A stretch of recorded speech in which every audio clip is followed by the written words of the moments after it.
This is an expose of an organisation called Hope Not Hate. You're going to witness allegations of blackmail, sexual assault, providing drugs to sources of information in order to get them to say something, paying people tens of thousands of pounds. When you get your media reports or see on documentaries people speaking about us, you see a source of information. What I'm going to do is give evidence and show you how those sources are created. The BBC, Channel 4, they can't blackmail people, they can't offer money to people. In steps the dirty tricks brigade of the British establishment, Hope Not Hate. They come in, they take a source, they approach people, everyone they approach around you. They offer money, they offer drugs, whatever it takes in order to get them to say what they say. When they say what they want them to say, or they lie, these guys publish it to the world. The problem is that they're taken as reliable sources because Hope Not Hate's reputation carries weight. They're in with your politicians, they're supported by all the political parties.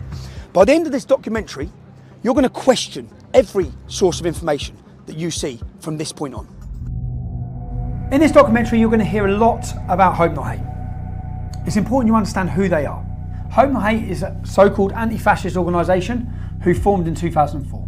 They formed from a group and a magazine called Searchlight. Nick Lowles, who now leads Hope Not Hate, was a lead member of Searchlight. In 1984, Searchlight worked alongside Panorama to fraudulently edit footage which they were prosecuted or taken to court and sued for. They paid £1 million damages to Conservative MPs who they wrongfully edited footage to link them with far-right extremist groups. Hope Not Hate brand themselves as an anti-fascist organisation. They're there to tackle fascism. In reality, they label, slander and attack anyone who speaks out against open borders or against Islam. The worrying thing is they have a lot of influence. For example, all media outlets across the UK, across the world, take what they say as credible and they work hand in hand with them. From CNN, The Guardian, Huffington Post, The Independent, Sky News, Newsnight, Panorama, The Metro, The Sunday Times. They even advise the UN. They advise counter-terrorism. Just last year, Hope Not Hate were identified in a Swedish military report on left-wing extremist violence. It has been proven that Hope Not Hate exaggerated hate crime figures by 3,000%. Nothing they said after that point should ever have been taken as credible, let alone taken by journalists without checking anything and spread around the world to demonise and slander people and organisations. They play a key role in pressurising social media giants, whether it be with petitions or requests from MPs that they're working alongside with to say who's promoting hate. Not who's promoting hate that would breach laws in this country, but who needs silencing with their opinion. They're now teaching your children in schools about fascism. If we take a quote from their original spin doctor, Dan Hodges, from his quote you'll understand the tactics they use in this documentary. It was a no-holds-barred, bare-knuckle PR. We used every dirty, underhand, low-down, unscrupulous trick in the book. These are quotes from their spin doctor, Joe Mulhall, who is a lead researcher for Hope Not Hate. He brags about days out with their BBC political reporters. Their relationship works hand in hand with the corrupt mainstream media. They do the reports, the media then use their ammunition and their labelling to attack people and organisations, to demonise them and slander them. In 2015, Joe Mulhall used the hashtag Antifa on several occasions. The reason why this is so relevant is when you understand who Antifa are. Antifa are an organisation that leading members of the American government have called to be prescribed as a terrorist organisation. They balaclava up, they mask up and they violently attack people who they're told to attack and organisations which are highlighted to them by groups and organisations like Hope Not Hate. They find out who you are, they contact your work, anyone who steps above the parapet. Hope Not Hate's goal is to silence them and stop them. This is about stopping free speech. This is about having people too scared to speak. We'll speak with one gentleman now whose life has been completely changed due to him voicing his opinions. He broke no law, committed no crime. But wait till you hear what Hope Not Hate done to him. This time last year, like I said, I was working full-time, happy, and because of some things I was doing outside of work, where I was sort of expressing my political opinions and so on, I ended up drawing their fire, and they wrote a report and called it in to the employer. So it was a kind of deliberate attempt to, it wasn't just to dox me, because I hadn't hidden my name, I didn't think I was doing anything wrong, I was just expressing an opinion. But it was an attempt to deliberately get me fired. Where was you working? I was working at Standard Chartered Bank in Moorgate. Doing what? I was an associate, so I'd been there from a grad. I went to Bristol University and then went into the bank straight afterwards. So I've been there for about just around 18 months at this point. So a good career. Yeah, it was going well. Internally, there'd been no issues. When you say you got involved, you was giving your political opinions with regards to? Obviously, the controversial stuff, so immigration, Islam, these kind of issues, but not in an extreme way, nothing you wouldn't happily say to anyone. Just so we can get clear, we're not talking about committing a crime, we're just talking about speaking openly about immigration and Islam. Yeah, and no one had a problem with it. That's the whole point that kind of strikes me about it. So it's not like anyone made a complaint, nothing's happened, so what did Hope Not Hate do? So Hope Not Hate, one of their, I can't remember which, but a team of their researchers wrote a small report. They were calling up multiple offices at the bank, and they were also focusing, because obviously we have a very big presence in the Middle East, so they were focusing on officers there to call them and just basically say, you've got this guy working for you, he's an Islamophobe, he's a racist, blah, blah, blah, all of which obviously isn't true. I remember I was just sitting at my desk and I get called in by the MD and he sort of says, have you been saying this? And I say, yeah, no, I have. I didn't see it as a problem. The same guys were going to a lot of journalists trying to flog this report as well to make a big story out of it. Eventually, in around the summer of last year, you get this article and it's very vicious and it's obviously largely lifted from the report that came out a few weeks earlier, using slurs, using kind of nonsense labels, calling us Nazis, all that kind of thing. Calling you Nazis with any evidence? Was there no any evidence anything whatsoever you've said? At all. It was made up with a very clear intention of making me lose my job, and it's a common tactic. And you did lose your job? Yeah, I was suspended, and then once the coverage happened, they obviously, whilst previously, like internally, the bank, I think, had kind of thought, well, maybe this is just an attack piece. Once there was coverage, obviously, it's their reputation on the line. So then, pretty much immediately, I was fired. I have worked. Just so that the public understand this, you committed no crime. No crime. You speak outside of work about immigration or Islam. With no hatred. No hatred. Just facts. And because of that, where are you now? How's your life changed? What do you see for your future now? Financially very difficult, of course, because it kills your income. And then there's knock-ons from that are always a pain.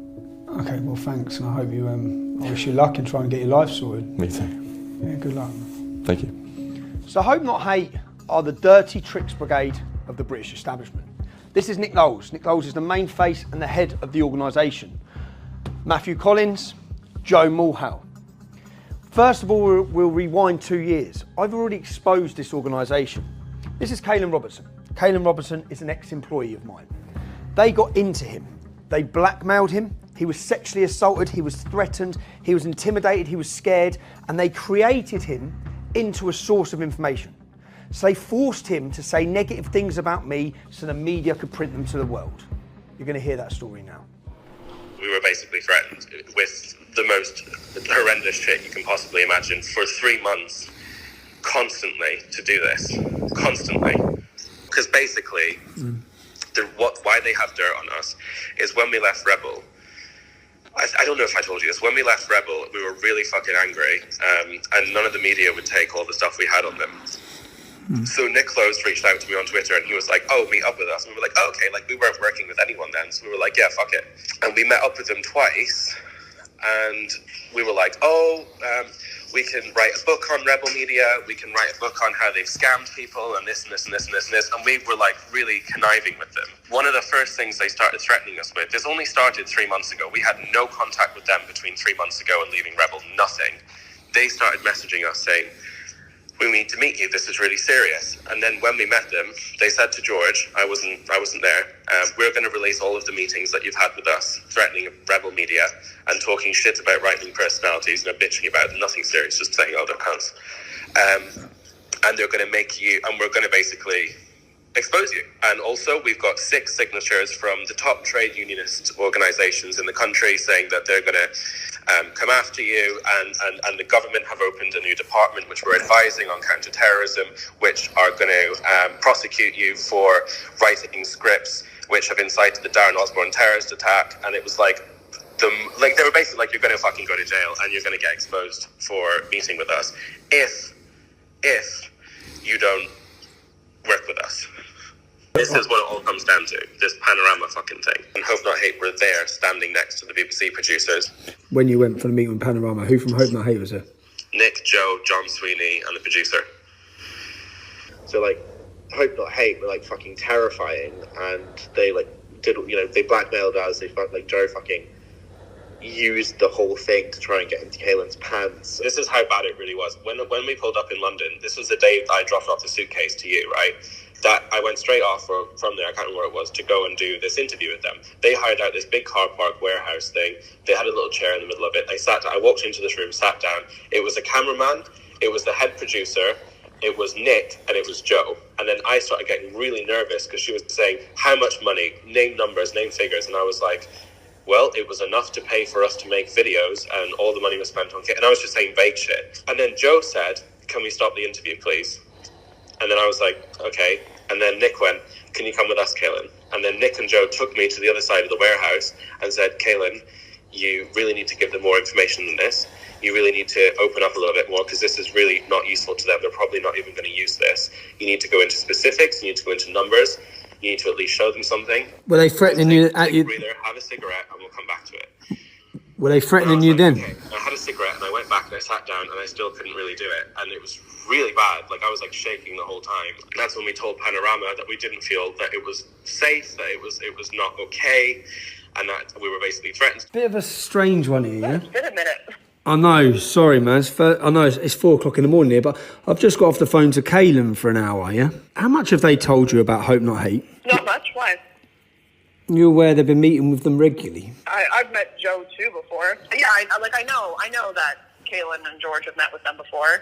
Continually met with them? When you was doing your Borderless documentary, Hope Not Hate flew out to Italy to meet them? I don't know what they were talking about, but for the most part, like, I think they're just afraid of them. From what I've been told, it's like they're like, oh, they're kind of blackmailing us, like, hang out with us, or else we're going to get you guys arrested or whatever. So they just met with them. So hold on a second. I work for Panorama. Were Hope Not Hate present in that interview? Were Hope Not Hate present in an interview with Kaylin Robertson? I work for Panorama, and we are doing a film about you. Are you aware of blackmail? Are you aware of Joe? Look at me. Yes. I'm a reporter, and I'm asking you a question. Okay. Right. I get the point. Are you aware? Are you aware? I don't let me ask you one question about that. Okay. Then we can start. Are you aware of indecent images sent by someone from Hope Not Hate to Kaylin Robertson? I'm aware of the allegation. You are. I'm aware of an allegation, and I do not think it credible or serious. If I'm wrong, you can put that information out there. If somebody has been blackmailed, threatened, intimidated by an organisation that is steering your documentary. It's not serious. Okay, can we hear the next one? Play the next bit.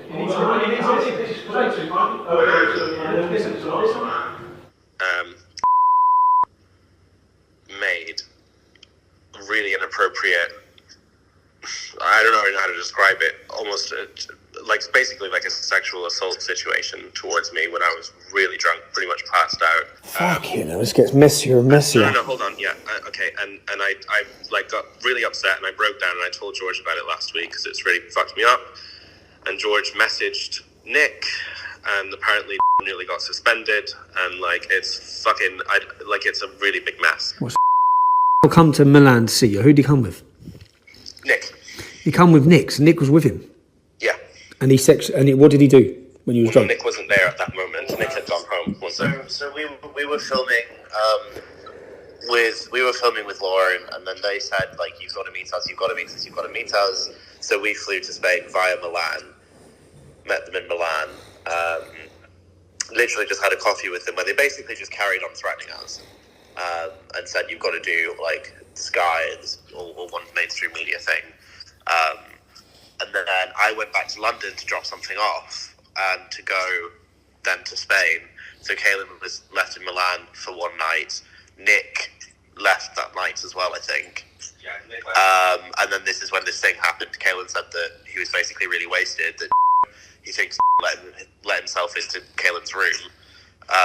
And basically, yeah, Kaylin kind of woke up and was like half naked, like trying to do stuff with him, and then Kaylin said no, and was like, oh, you don't have to tell anyone, blah blah blah blah.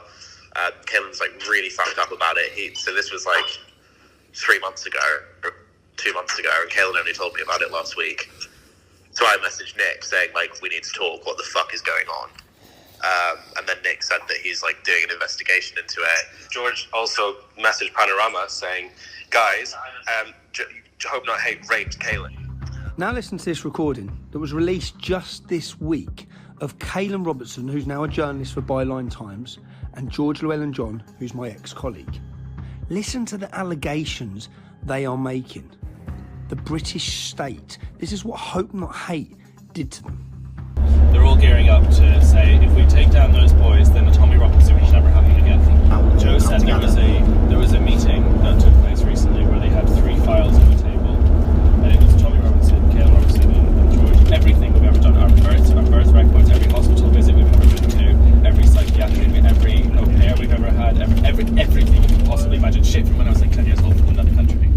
And they had all these files, and they were like, the hammer has to fall on one of these people, and who allowed this to happen? So they're literally sitting there with the files and a hammer going.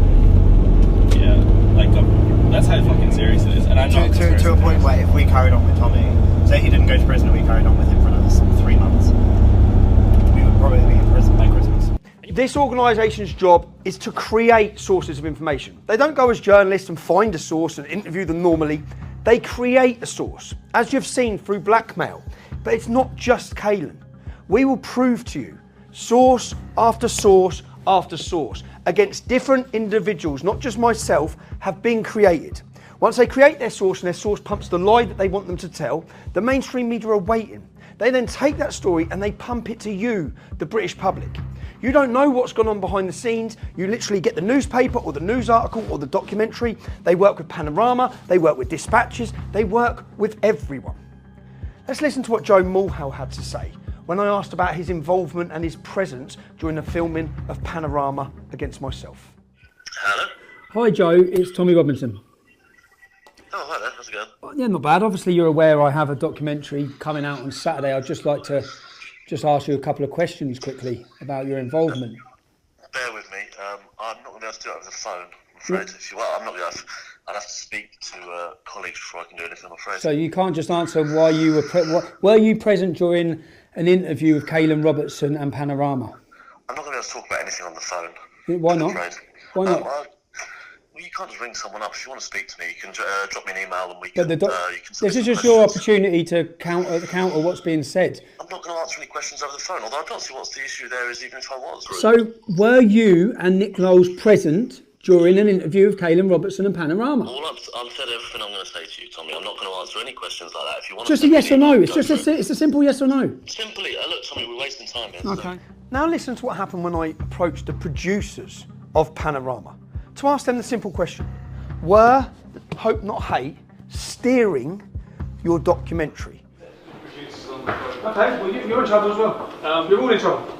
You're all in trouble. We invited you for an interview today. You haven't given us an interview. No, I haven't. I've exposed you, okay? You were trying to destroy my life. You have been contacting people. Why were Hope Not Hate present? Why were the leaders of a far-left George Soros-funded organisation, why were they present during the interview of a person which you were goading to give bad information about me? Why were they present? Tell me. If this is a Panorama documentary, why were Hope Not Hate present? This is an ongoing documentary. This is an establishment attack on me, and you're part of it. And you've been exposed to the world tonight. This is Jim Dawson. Many, including the media, say that he is the brains behind many organisations who are labelled as far right. He's a money raiser. He does the work in the background. I was invited to a meeting with Jim in 2015. Literally hours after the meeting ended, these headlines were pumped around the world. Literally within hours of that meeting, Jim Dawson, who openly admits this, had contacted Nick Lowles. He'd give them the story, and they were pumping this story around the world. So I've been very aware since 2015 that Jim Dawson, so-called patriot from Northern Ireland, is in bed with Hope Not Hate. Okay? So when I see Jada Franson, who was Paul Golding's partner in Britain First, both of them were put in prison for their activism. They went to a paedophile's house who is now convicted and got 20 years in jail, and they questioned him, or they knocked on the door. They both got custodial sentences. Jada comes out of jail and literally straight away teams up with Jim Dawson. That was concern bells for me, because I know Jim Dawson is in bed with Hope Not Hate. Literally within 2 months of her coming out of jail, I saw a Panorama documentary in Northern Ireland with Jada Franson on it. Listen to what she says. We've spoken to a number of ex-members of Britain First. They also said there were times when they would go out and Paul would lock you in the house until they came back. Is that true? Yeah. This was my normality. This was my day-to-day existence, was just complete control, I guess, or being controlled, I guess. It was like I just accepted that was what he was going to do, that I couldn't, if they went out and he'd lock me in the house. Now you have to understand what was happening at this time in Northern Ireland. Britain First were making inroads. They were the only political organisation who were taking to the streets, getting people out on the streets and raising awareness of the Islamification and what the problems that come with Islam. They're the only party talking about it. And for that, they must be silenced. In step, Hope Not Hate. Now we know that in 1984, Searchlight, the organisation that then turned into Hope Not Hate, had to pay £1 million because of the stitch-up and hatchet job they were doing with Panorama against Conservative MPs. £1 million in 1984. We know, and I've proved to you, that just a couple of years ago, that Hope Not Hate were working with Panorama to stitch me up. So when I see a Panorama documentary with Jada Franson, whose right-hand man is in bed with Hope Not Hate, it rings alarm bells. I was also aware that Jada Franson was close associates with Johnny Mad Dog Adair. This is her in his house with her dog. They were close. This is who Johnny Mad Dog Adair is. Johnny Mad Dog Adair is living in exile in Scotland, looking to come out of retirement. No surrender! For 20 years, he directed more than 40 killings and hundreds of attempted murders as his notorious C Company terrorised the Catholics of Northern Ireland. Now what has changed? Paul Golding and Jada Franson were inseparable. They were both leaders of Britain First. Everywhere he went, she went. She comes out of custody with 8 weeks. She's sitting on Panorama slamming Paul Golding. Now straight away, my suspicions are, because I know they're always lurking in the background, especially with Panorama, and to see such a change overnight. Now I know I linked with Johnny Mad Dog Adair. I managed to get his phone number, and I thought I'd put in a phone call and see what he knows. Let me just ring Johnny Adair. He's going to think, what? I've heard he was... Hello? Hello, Johnny? It's Tommy Robinson. Oh, okay. How are you, Tommy? I'm all right, mate. I'm all right. This is good. No, thanks, buddy. Johnny, this is going to seem like a weird one, yeah? I'm looking at... I'm just querying. I heard that you was talking to Jim Dawson, yeah? The timeline is Jada Franson. There was a documentary, a Panorama documentary. Yeah, I remember it. You remember it? Yes, and I'm going back 2 years, I don't know. Yes. But that was the last time I spoke to Jim Dawson. And to be honest, it was more sympathetically from my point of view, because Jada and Paul had their differences. But I mean, I have respect for both of them, and I think that both of them done a great job. But their fallout was their fallout, and was none of my business. But I felt she's living back over in Northern Ireland, and I felt that the chips was down for her, and she hadn't 2D, and life was bad. And when I spoke to Dawson, I remember saying, look, I would want to give her a couple of pounds, like a donation. And he said, no, she's already, he says she got £20,000 there. I put in the bank, and that was the time of the Panorama. So you spoke. So you rang him. You rang up to offer some money or to get offer. I'm not sure whether he rang me or I rang him. Okay. One of the two. But the conversation was, my intentions. It would have been me probably ringing him. My intentions was to give her a donation to try and help her, because I did feel sorry for her. Now I hadn't seen or spoken to her in some time, but okay. I was reading and hearing stories that she was in hard times. But then I heard that she was with Dawson, and them two were obviously working together. So when I contacted him, I said, look, listen, I'm hearing all these stories about Jada. I says, I would like to give her a few quid, as a donation. And he turned around and he says, no, she's already, says she got £20,000 there. She's got £20,000, and the timing of this was just prior to the Panorama. It was around about that time, yep. And I didn't question. I was happy once he says she's £20,000. I mean, well, that's in myself.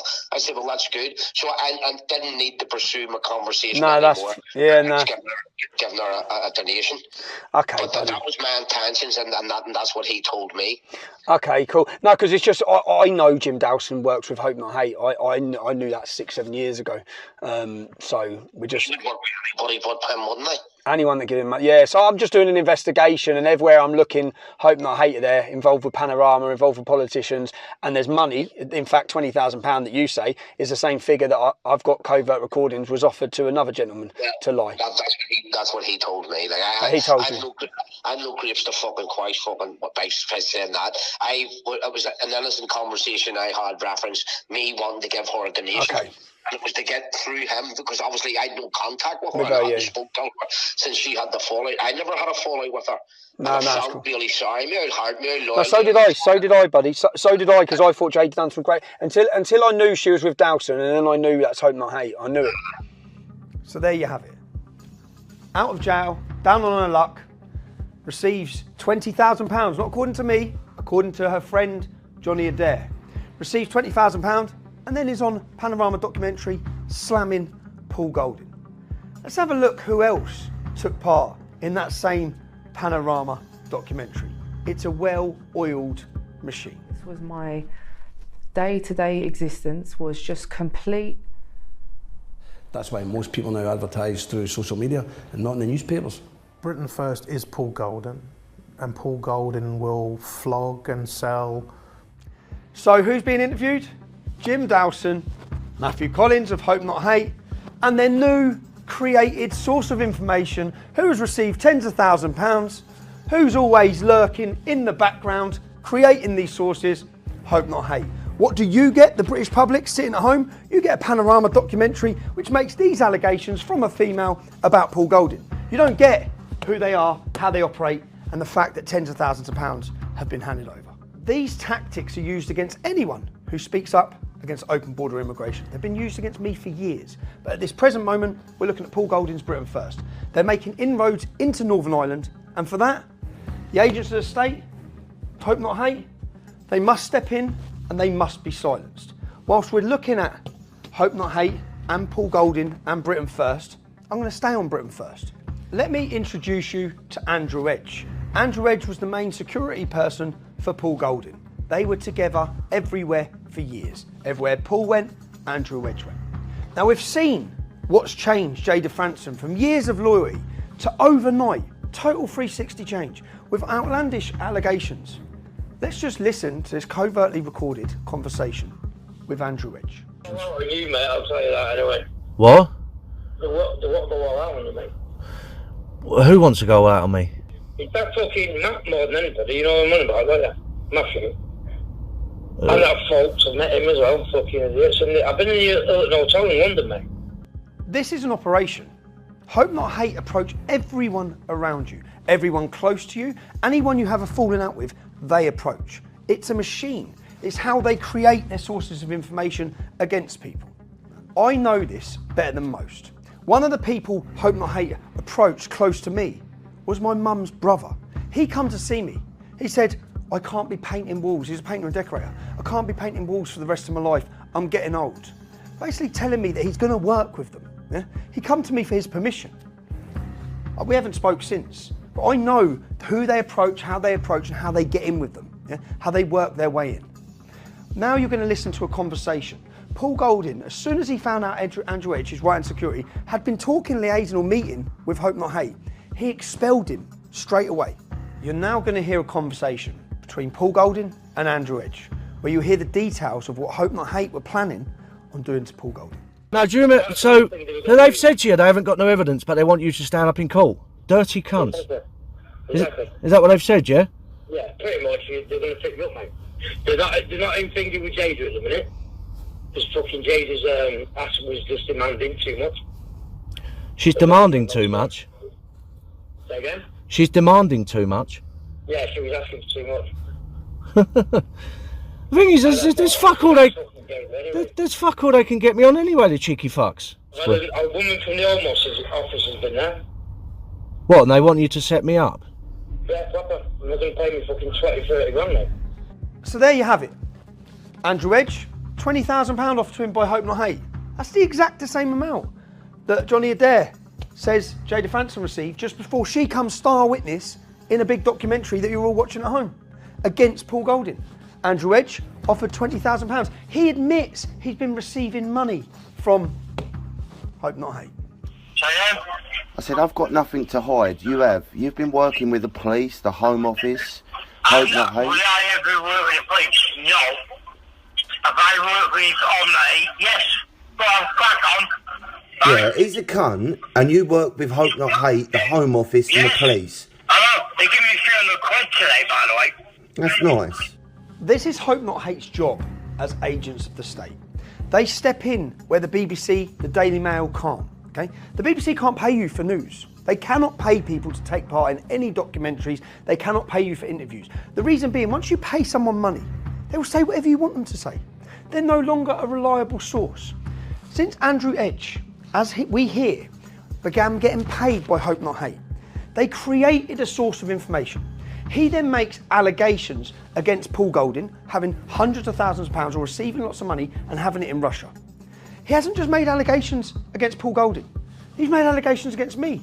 News stories have been pumped about me from their new source of information, Andrew Edge.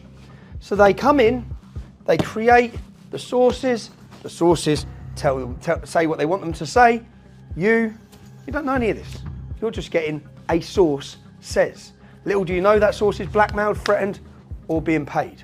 Now, while we're on, I could do this about every organisation, every activist, every political activist that's come under attack by these guys. But whilst we're on Paul Golding and Britain First, I'm going to stay there. Yeah? Let's have a look at Tom Foley.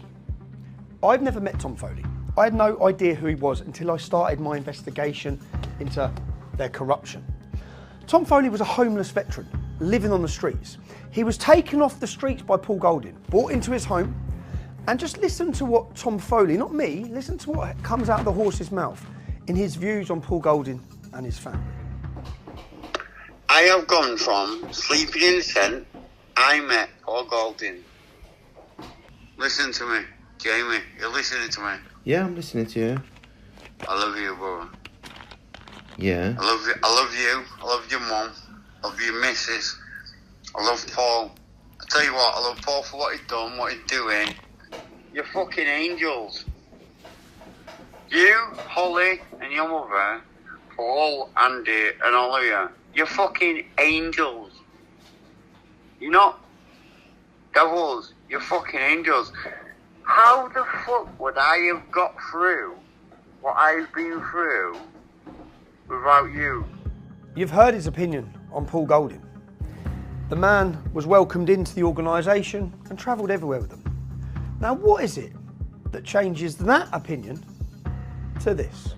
I was outside Lincoln City for 2 weeks and I was halfway down A1, so you never picked anyone off the street. You barged in on a protest, what I was protesting, me, on my own, not you. And then you changed it all about you and you ballsed all that up. Well, you didn't ball it up, you did it on purpose because you were robbing me. You kept me there. Instead of going in like I was meant to, you kept me there so you could earn this. You're telling people that you give me 1,500 quid to disappear. No, mate. You've got 15 grand of mine in a bank account, Paul. 15,000 quid. You got 16.5 grand for me. You owe me 15 grand. Yeah. Don't be telling people you sent me on my way with 1,500 quid. What is it that changes him? Now, let's look at the first person to share Tom Foley's negative comments on Paul Golding. It's Matthew Collins from Hope Not Hate. Now, what's changed? What's happened? Well, it's very similar to what's happened here, here, here, and now here. Let's listen to a conversation from Tom Foley. Have you met Hope Not Hate by any chance? Fucking hell. Have you yeah, met... last week. You've met Hope Not Hate? Yeah. So you've met Hope Not Hate? Yeah. Did they reach out to you or did you reach out to them? Yeah, they reached out to me, come and stop at my house. I went to their house for one night. Got me stoned. Yeah, of course, yeah. Peddled you with... Quid in my pocket, paid for my train ticket there, paid for my train ticket away, and I come away. So there you have it. You heard it. They bought drugs for Tom Foley. Tom Foley was homeless because he suffered from mental health and addiction issues. When you get someone like Tom Foley, which is what Hope and I have done, they've contacted him, they've paid his travel, they've put him up, they've give him drugs, they've give him money. Now when you give an addict drugs and money, they'll say whatever you want them to say. And waiting ready to pump it to the world, them and the media. This is simply proving to you how Hope Not Hate operate. I'm presenting it. This isn't my opinion. I'm giving you evidence. These are covert recordings of not one, not two, not three, four, and will continue to people who are admitting that this is how they operate, whether it be drugs, blackmail, sexual assault, tens of thousands of pounds. They create the source of information that the mainstream media are sat working hand in hand with them. They're working together and they're ready to pump it to you, to lie to you, to create negative views of certain people. In my discussions with Paul Golding during my investigation, he was under the opinion that something had to be done. Their actions are criminal. Paying tens of thousands of pounds and asking someone to lie in court is a criminal offence. Giving drugs to people to get them high in order to get them into position and give them money as well to get them to say certain things about people is a criminal offence. Paul told me to meet up with him because he was going to do something about it. I went to meet him to see what was happening. So, Paul, tell me what we're doing here. We're outside Bexheath Police Station, South East London. I've got a pre-arranged interview, an appointment with someone from CID. They've told me to come down about 7:30, which is we're on time. I'm handing in a witness statement and I've got a USB stick here which contains multiple clips of 2 phone conversations which implicate Hope Not Hate in criminal offences, specifically Matthew Collins and Nick Lowles. And these offences range from conspiracy to commit perjury, perverting the course of justice, and the supply of basically Class B drugs or something like that. So I'm going to speak to them and hopefully they'll launch a criminal investigation against Hope Not Hate. They said they found an officer, that was an hour ago. Okay, I'll check it. Can you double check for us, yeah? Do you think Nick Lowles would be waiting an hour and a half for an appointment? No, definitely not. They'd go pick him up. They'd go pick him up from his house and bring him in. Yeah. And send a chauffeur. I know. Mental, innit? We expect this though, double standards.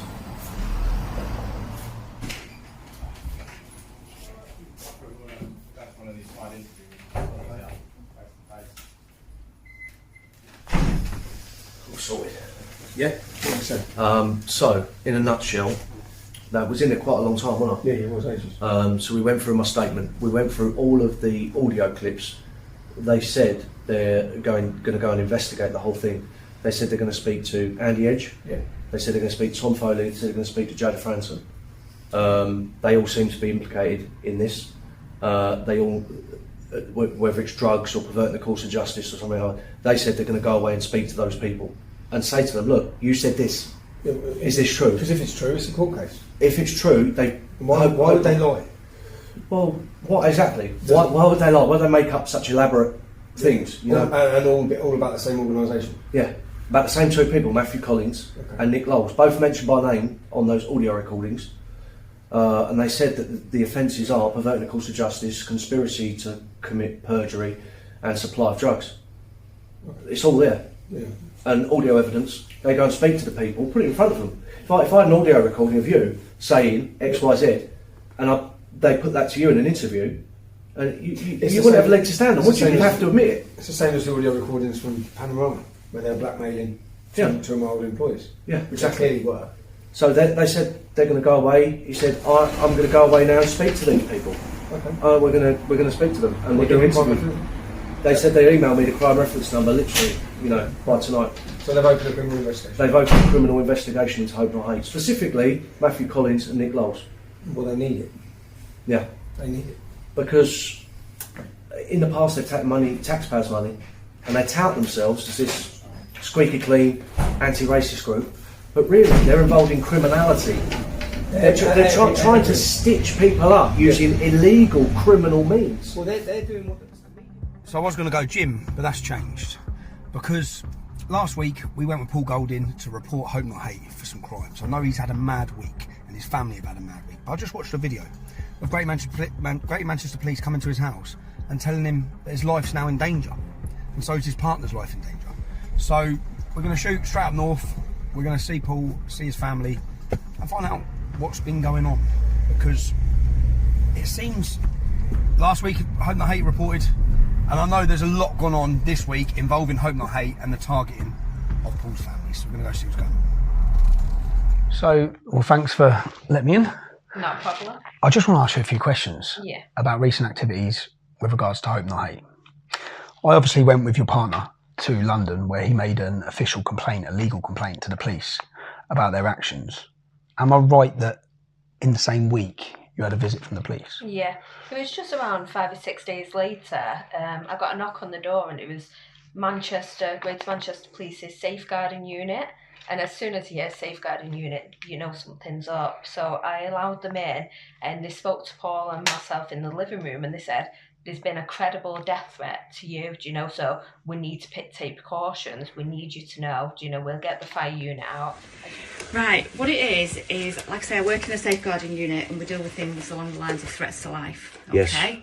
We've received some information that there's a risk to yourself. Okay. Okay. My DI has had a look at this and he has deemed that this risk is quite significant. So he's asked me to come round and issue you with a threat to life warning notice. Okay. As you can see here, I've got, you know, a safety guide that Greater Manchester Fire and Rescue Service gave me because our lives were in, you know, danger. So they believe, when they say in danger, they're giving you a fire safety, they believe that someone's going to possibly, or they're telling you someone's going to firebomb your house. Well, that's what this they is said, telling. yeah. When the firemen came round, they said, you know, you're at real risk of petrol bombs coming through your door. They told us to lock up our wheelie bins outside with chains. You don't get them near the house. Yeah, so they don't come get them near the house because the flames go straight up. They put a letterbox guard on the front door. They checked all the fire alarms and they had a lengthy discussion with me about what to do in case of, you know, a fire. So how long have you lived here? 6 years. 6 years. Your partner's been involved in politics for longer than that. Yeah, of course. He's had some high moments as well. Yeah. All in the media. High opposition to him at times.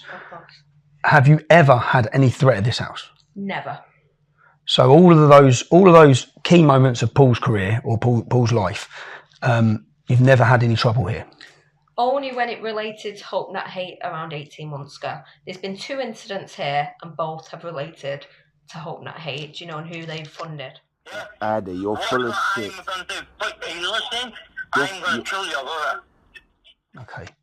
And then, so they come round. What's that? You've got a child that lives here? Yes, I've got a young son that lives there. How old's your son? He's 13. So have you had to talk to him about this? Yeah, well, when this first happened, when we got the knock on the door on the Friday, I was advised by them to get my son out of the house just because there is an imminent threat. So I actually had to get my son to stay at a relative's house for a few days because of the threat, you know, that we was under. So I had to explain everything to him because he didn't want to stay out that weekend. So unfortunately, you know, I have to make him aware. Now, I've just walked in here, I've seen cameras everywhere. Yeah.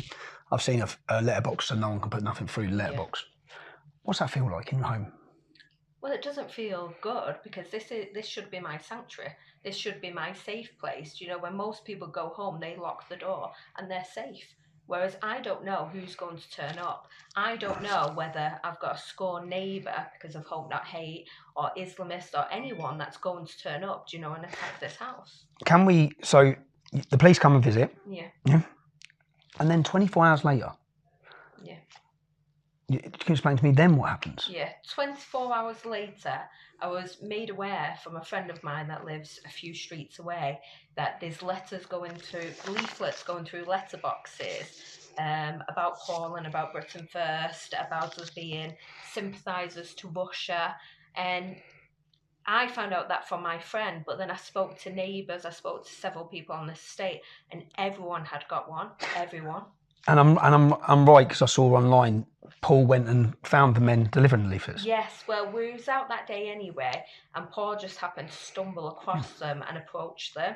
And as usual, they had nothing to say. They happened to put out these leaflets that put my family in danger, my son in danger. Yeah, And the man actually delivering them on camera has been recognised as an employee of Paedophile. Yeah, of course. And let me just, in this leaflet that's gone out, it says that your partner has hidden money in Russia to avoid paying tax. It's just not true. If we were tax evading, we would have been arrested by now. When this went out, just so the public understand, this was at the height. I know Ukraine war has been a big story for the British public and the news and the media. This was the highest moment of it, am I right? It was when the sanctions first come in. Yeah, this was when Roman Abramovich was being sanctioned, when he had to step down as Chelsea boss. This was when it was at its height. So to put this leaflet out at that time was to put us in immense danger, because people felt so strongly about the war in Ukraine. And they leafleted every single person where you live. Every single person. So Paul goes to the police station, makes a complaint. 5 days later, police are at the door, your life's in danger. The next day, just so then, it must have took a week to make a leaflet. By the time you plan one, write this. By the time you write this, plan this. Yeah. So literally, it seems, as soon as he's gone to the police and they're aware of it because he's gone online and let them know there's an investigation into you, you've been targeted in your home. Yeah, of course. As soon as they could produce the leaflet and get the manpower, they were straight here. They went straight to this estate. Do you know where I live? It's a big area, yet they purposely only did the estate that I live on. And the police have said? The thing is, if you look at the sequence of events, it makes sense. Yeah. I go and report Hope Not Hate for criminal wrongdoing. Yeah. Literally a week later, they're in my vicinity, in my neighbourhood, delivering leaflets saying that I'm a tax cheat and that I'm Putin's stooge in the middle of the Ukraine war. It's almost like they're, because of what I've done, reported to the police their criminal wrongdoing. Yeah. It's almost like I'm being bullied and targeted. And it's all very malicious. The whole nature of it is, isn't it? So and it's the fact of, and that's the whole definition kind of a malicious communications, because the fact that it's untruthful, it doesn't matter. It's the fact of it's generating the this intention behind it. Do you know? Because fair enough, disagree with us, all right, but don't try and put people in harm's way. Yeah, definitely. Do you know? And there's an expectation that you're never going to have everybody agree with you. Yeah, everything. That's life. We get that as people anyway, don't we? But there's a line, isn't there? And this is way over that. Yeah, there are, like I said, there are other strands of this situation that are probably causing this Hope Not Hate a lot of consternation. The fact that one of the people they tried to give a lot of money to stitch him up in court, which is being investigated by Met Police, he's on trial in October for threats of violence, threats to kill, all that kind of stuff, threats of violence to us in this house. He actually came round and attacked this house. Right. But he's being prosecuted already for that. Right. The police said there's no other intention behind this than to cause distress, to cause harm, you know, to cause conflict. Because, as you know, say if my son's outside in the garden, who knows what will happen to him for simply being outside. See, the frustrating thing for me with this is that people have a problem with me, but they shouldn't target the women and children. Oh, of course not. Which is essentially, by coming here, this is specifically aimed at to disrupt your life. Of course, because what has it disrupted yours and your child's life? Oh, 100%. My son can't walk to school on his own. Do you know? He has to be escorted to school by a family member. He can't just play out in the front garden anymore. He can't just walk to a local shop, because we don't know who else is going to target this house because of these smears. His life has been completely changed through this, do you know? And it's not fair, because he is not in politics. He didn't choose this. And it's based on lies. It's based on lies, fabrications. And in response to? In response to, Paul reporting them for criminality. So we're looking at the tactics and the operation of Hope Not Hate. They're not just content with scaring, intimidating you or targeting you. They want to target your family. They want to target everyone around you. Now I'm just going to take you back to the covert recording with Andrew Edge. Let's listen to this. Yeah, I even know the whole story. They're then going to go on to your missus. Yeah. About the boy. They've already made a few things on that. They're going to then fucking threaten her, blah, blah, take the kid off her and all that. So she doesn't carry on being first. as you've heard, there he makes it very clear of Hope Not Hate's intention. Their intention is to use social services as a weapon against Ashley to get to Paul. Yeah. In there he talks about Hope Not Hate discussing you and social services. Yeah. This was about 18 months ago. Before we actually heard this recording, a few days before, I got a phone call from social services asking to come round and do an interview because they had had a report that I was radicalising my son. And then as I thought, I don't know who this is, that's made this report, but okay, I'll go ahead with it. And then a few days later, we come across this recording of Andrew Edge saying Hope Not Hate and using social services to target my child, and that's why I was investigated. And the recording was true? Yeah, the recording was true because no one else knew that apart from myself and Paul, that I had had that call from social services a few days before. No one knew. And what did social services say? Well, social services came around, they did an interview, they spoke with my son, his school, family members, everything. They concluded that it was a malicious report, that there's no evidence whatsoever to back up what the claim has been. And they said going forward, they put a note on their system to expect it and not to always, do a thorough investigation unless there's proof, because they could see that this family was being targeted for the wrong reasons. So Hope Not Hate again, social services to get to you. To get to your partner. Yeah. Because of his political opinion. Of course, because obviously my life is my son, so that's who they're targeting, because obviously then I'd have that fear, that they might take my son, so then I'd put pressure on Paul, to stop what he's doing, because I can't lose my child. Thankfully, social services, that they actually saw what was happening and said, no, this is wrong. These are such underhand tactics. Yeah. Being played against everyone. It's disgusting, it's the lowest of the low. Who would go after children, if you disagree with someone?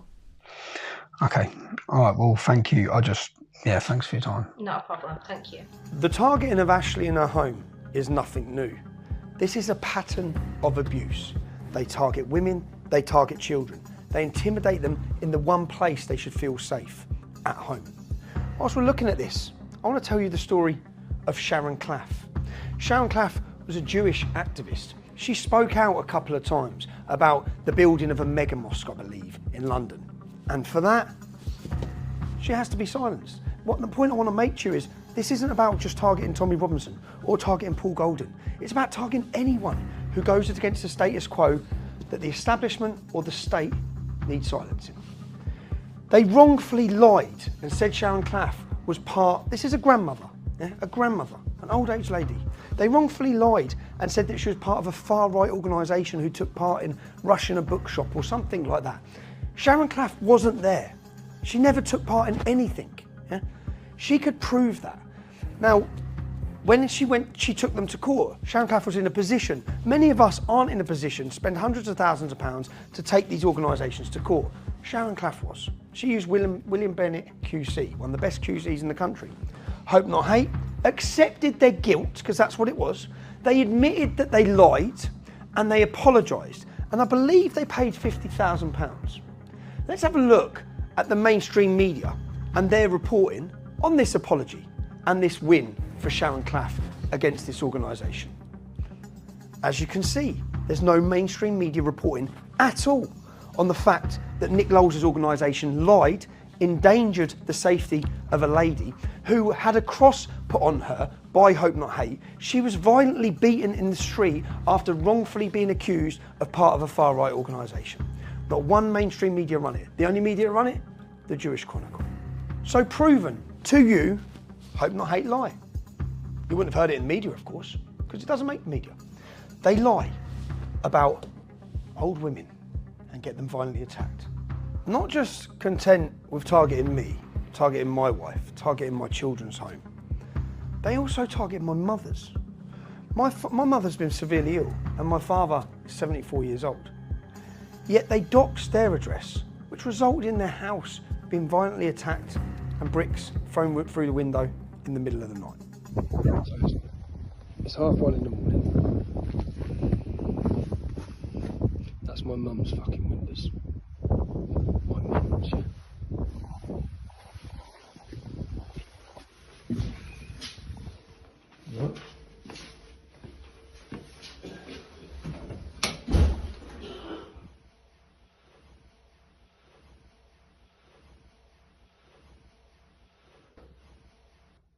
as my address.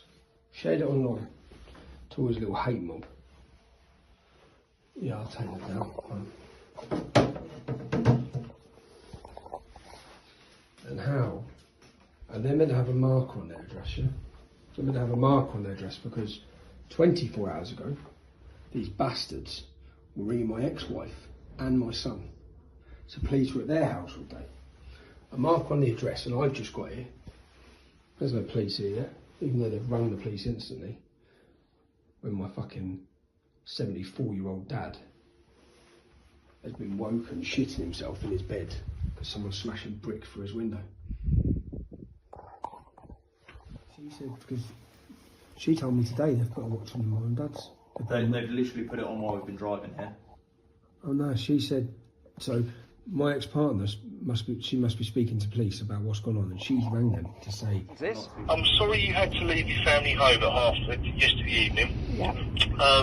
This morning it featured on our management meeting this morning. This job came up, and they're trying to apply the right amount of risk to it. Does that make sense? Yes, yes. The hate coming from this organisation continues and continues.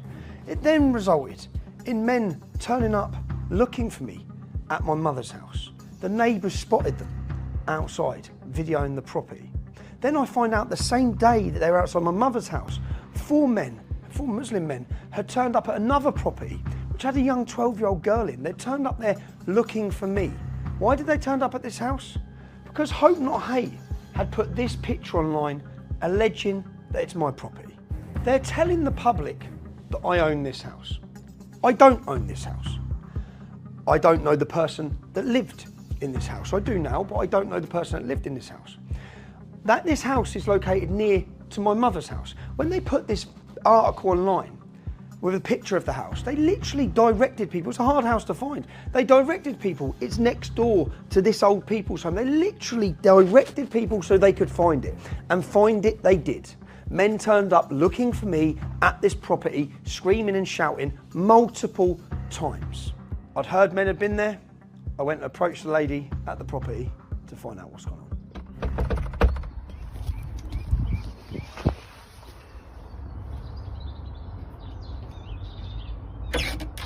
Hi, are you alright? Yeah, morning. I'm just chasing up what happened yesterday. Yeah, well, I was out. Daughter rang me, crying. Car was on the drive. Asians were walking around the house. She was upstairs. Told her to stay on the phone to me. I was coming straight back. She was crying. I told her to go and take a picture of the car. She didn't want to take a picture. She didn't want to go anywhere near it. She's got a good picture. She did, only because she could hear them walking around the back because of the gravel. She knew they were at the back. She ran to the front of the house, took the picture out and went back into her room, hiding under a quilt. How old's your daughter? 12. And you've rang the police just because they went to my mum's house yesterday as well, yeah? They was at my mum's house. It's a joke. I've got video of them, so I'm going to find out who they are today. Right. I'll know who they are today.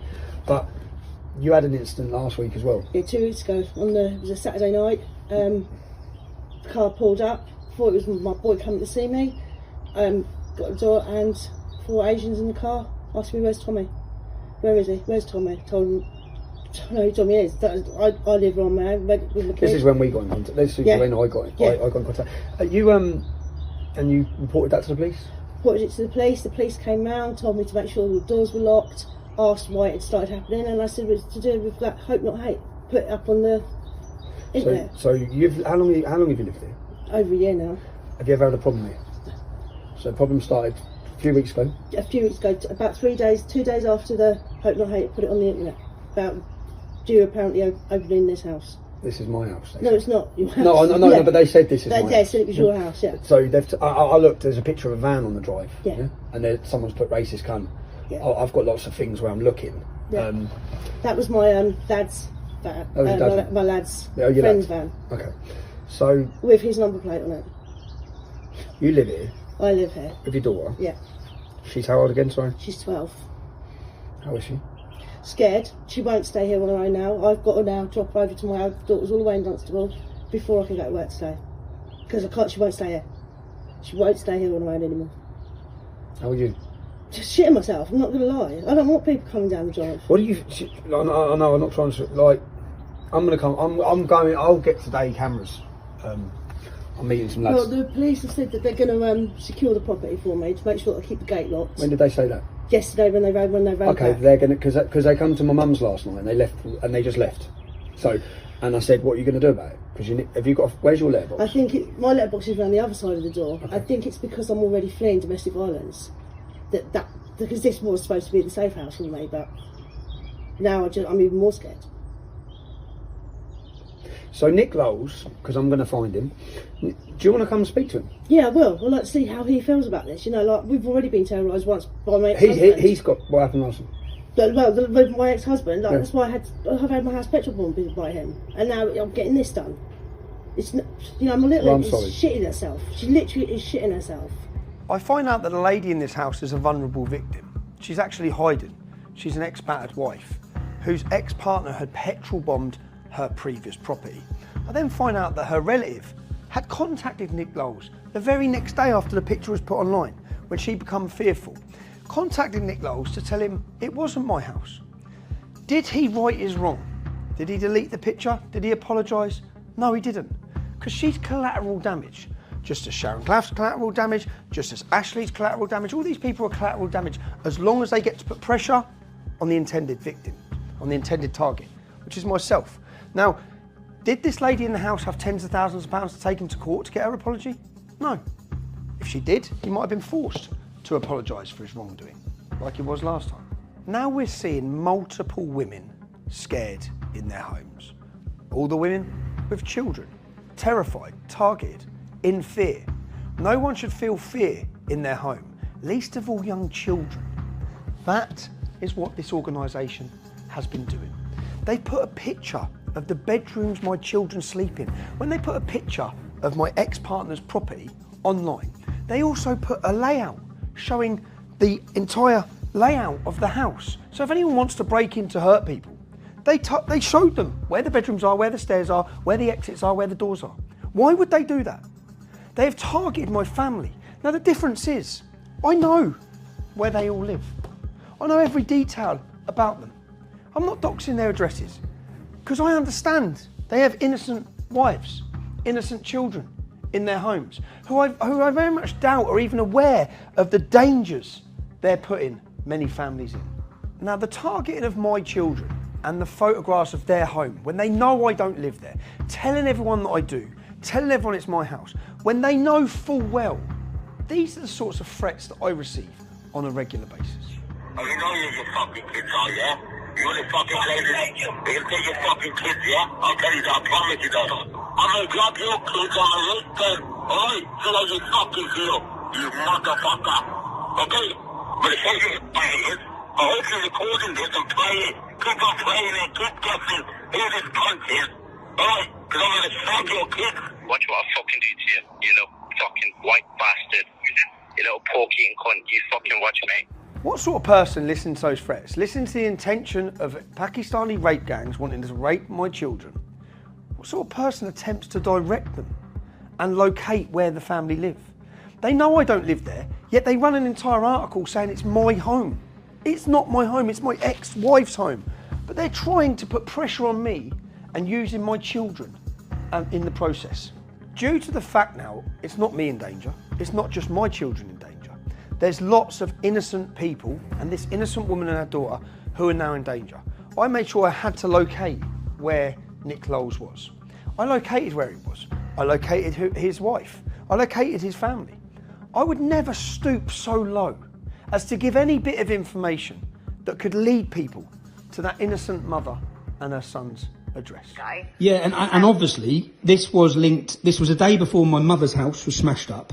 I know this is linked to their, like, if you're making the arrest, and the link will be this person making these phone calls linked to their jihadist lawyers.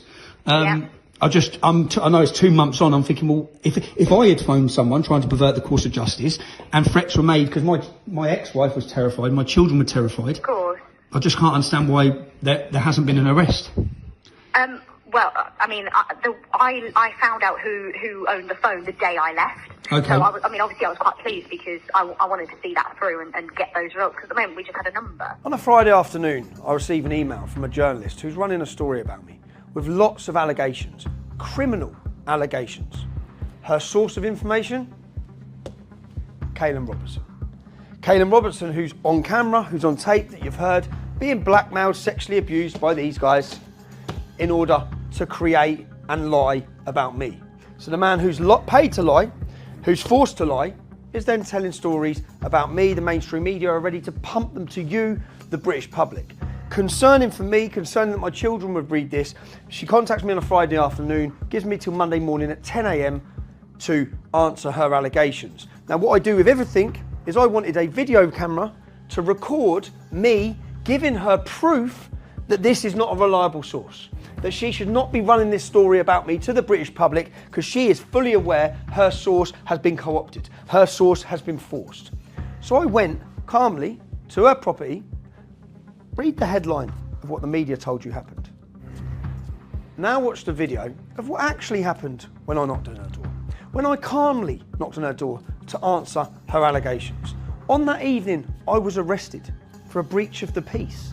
When I got to court, instantly it was kicked out because I didn't breach the peace. I didn't commit a crime. What they then done is the Metropolitan Police Force, who work with these guys, then worked hand in hand with the journalist to get a civil court case against me in order to give me a stalking ban for knocking on the door once. Journalists have terrorised me and my family for decades. I knocked on the door once, but you don't get told the full story. I'm here looking for a journalist for The Independent who continually prints lies about me. It's quite nice when you have security and concierge. This is the little bubbles that they live in. They can send other people to your houses, they can harass your families, highlight where you live, and then hide behind their intercom, which is exactly what... Oh, look, they've turned it off. Look, now they're ringing up the security downstairs, you see. They're ringing the security downstairs to say that Tommy Robinson's at their door, which he is, because from what I understand, been trying to contact me. I didn't know how to contact her. No one's in their offices now. So I popped down here. And... Is that... Yes. I phoned to him, look, trying to pretend she doesn't live here when I know she lives here. Oh. Her partner.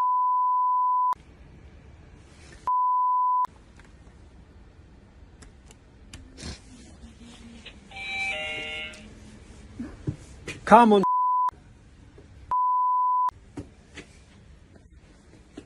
Apparently your partner's looking for me to answer some questions, so I need to speak to her. She needs to give me my right to reply.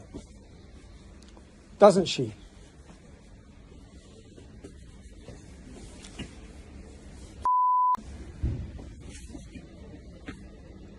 You can't go and print more lies about me without giving me a right to reply. Not when you know they're absolutely made up lies. You're using sources from that you know are lies, are fraudulent, and yet you obviously think it's okay to then write things that my children are going to read. I'm not even allowed to mention the journalist's name, or I'll end up in prison for knocking on her door once, as you've seen. Now, we now have a lady scared in her home due to the actions and the lies of this man and his organisation. I simply cannot go and approach him, but I think the best approach would be to his wife, because she's a mother with a child in her home, and she surely will see the wrong in what her husband is doing. So the lady is scared in her home. I decided that the best idea would be for her, rather than myself, would be for her to approach Nick Lowles' partner, to let her know what he's up to. People. I don't know what you're It's something like with the issue between Tommy Robinson and your partner, your husband. I'm not politically involved. I don't care about Tommy Robinson. I don't care about your husband.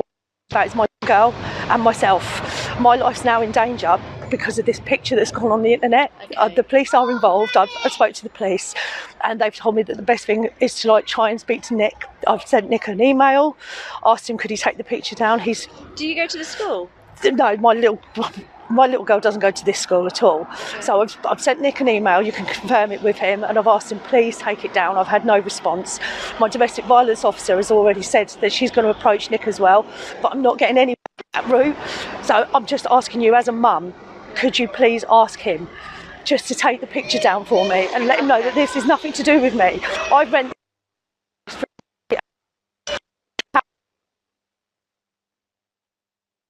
what I'm doing. I'm just here saying, look. And I'd prefer you if you know, yeah. And I didn't want to approach you when you had your children with you because, like, as a mum, I don't think that's fair either. No. But just as a mum, Have you come from Bedford? Yes.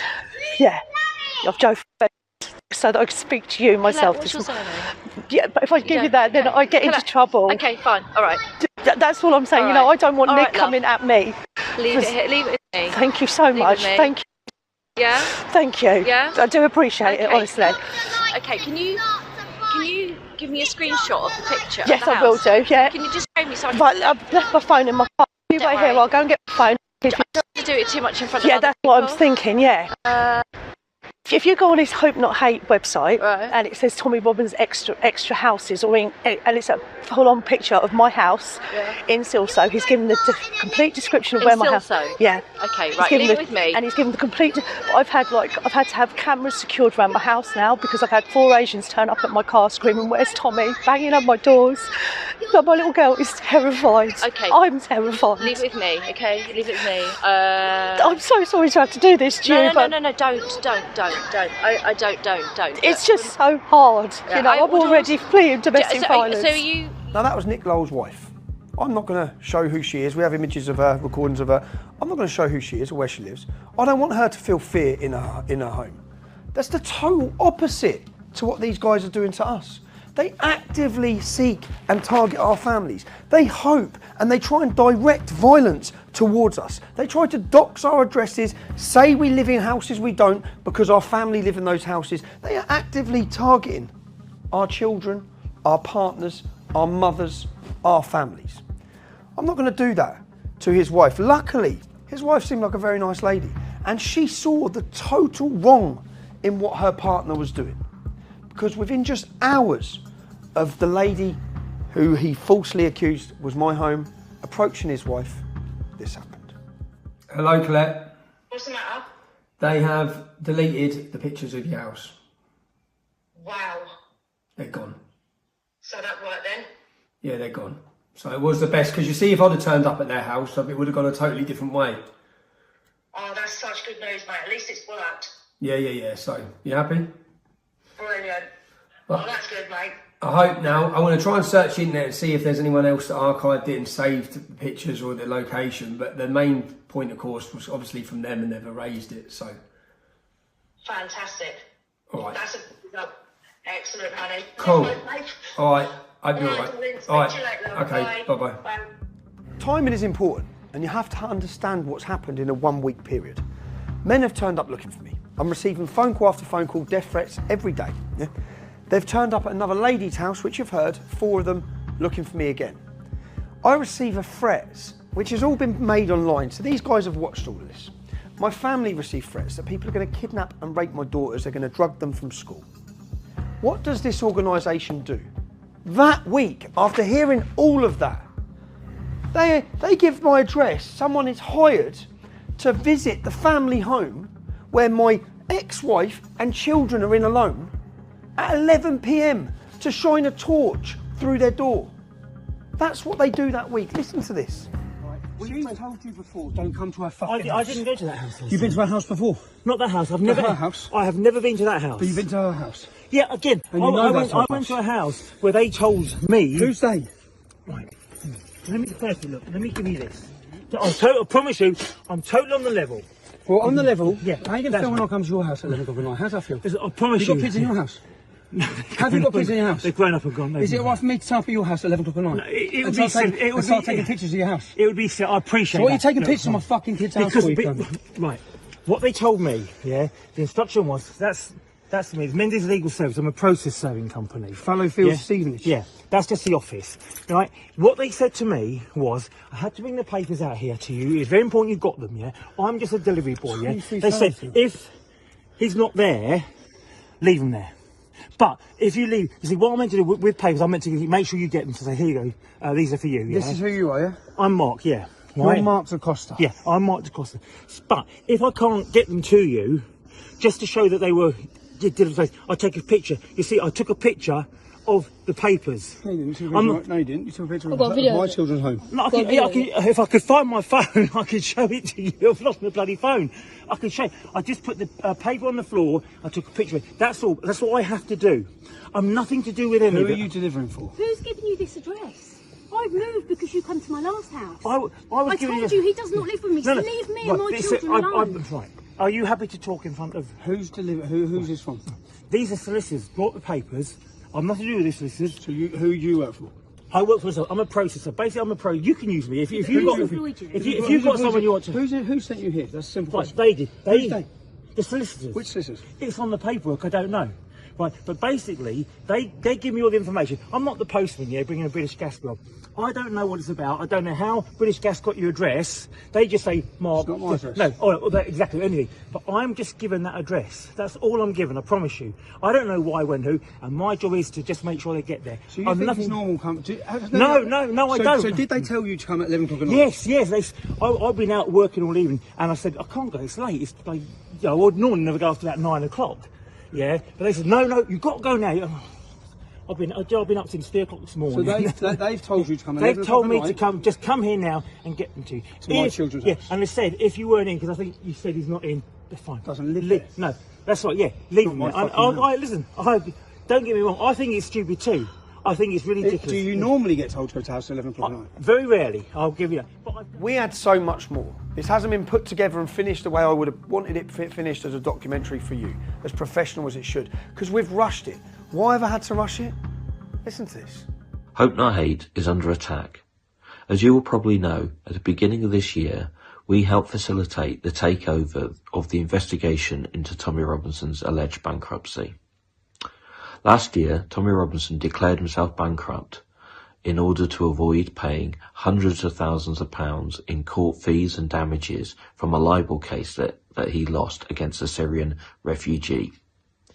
As a consequence of our investigation, and as a consequence of our repeated exposés of his assets, he and his associates have gone on the attack against us. They have been watching our houses. They have been confronting us and family members out in the streets. They've gone to the police with all sorts of stupid and malicious stories against us. They have done all this in order to intimidate us, to harass us, and ultimately to silence us. But we will not be silenced. We will not be bullied, and we will not back down. We are asking you to support this crowdfunder so we have the tools and the assets to fight back.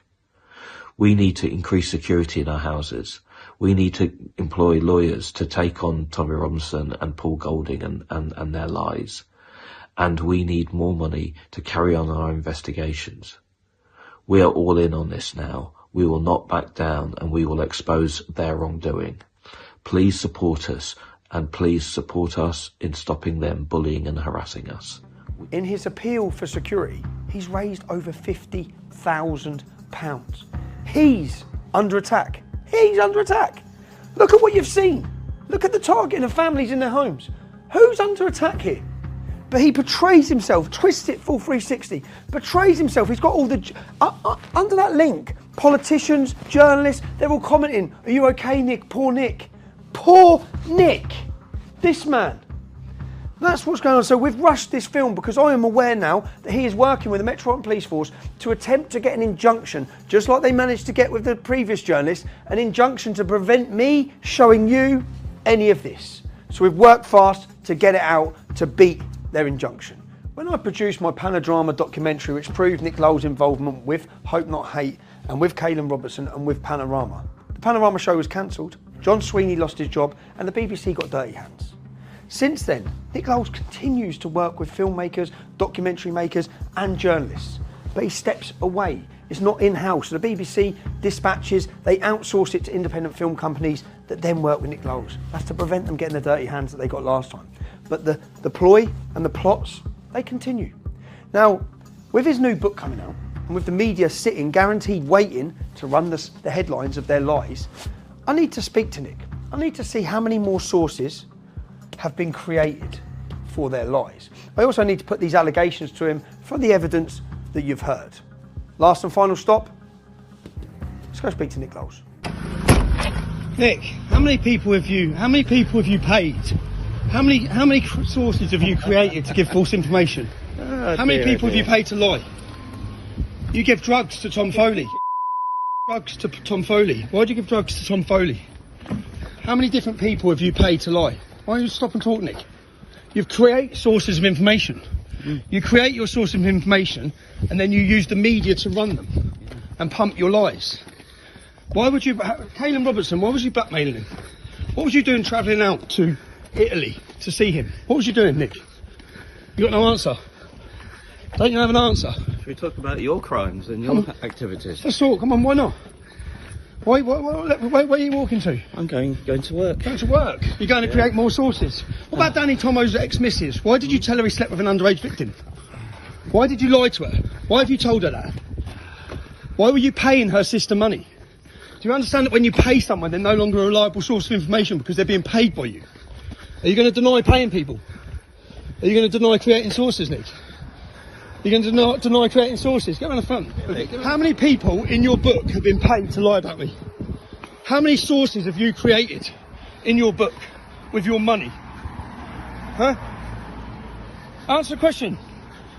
You do realise that paying someone, they're not a reliable source once you've paid them, blackmailed them. What about Andrew Edge? You're going to deny you've met Andrew Edge? No, I'm not going to deny I met Andrew Edge. So you have met Andrew Edge? Are you going to deny you was meeting? It's pretty obvious we've met Andrew Edge. Are you going to deny you was meeting with? Have you paid Danny Tomo's Mrs. Sister? Have you given money to Danny Tomo's Mrs. Sister? Bearing in mind I have evidence you have. So I have evidence you have. Really? Yeah. Okay, fine. Yeah. What about your source of information? So you're doing it again. You created Caelan Robertson. You created Andrew Edge. You created Tom Foley. You created Danny Tomo's Mrs. Sister.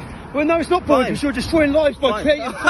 You're creating false information. Says the drug dealer. Says the drug dealer. Yeah. Are you calling me a drug dealer? Yeah. Who have I done? Will you deny that you've been paying Danny Tomo's ex's sister to say things about him? Are you going to deny that? I'm not talking about anyone I might have Because you're not. Because you're not going to deny so it. are you, will you deny are you? you Will you denying deny? You paid. You contacted Jasmine Bishop. You told her that he slept with an underage victim. That's what you told her.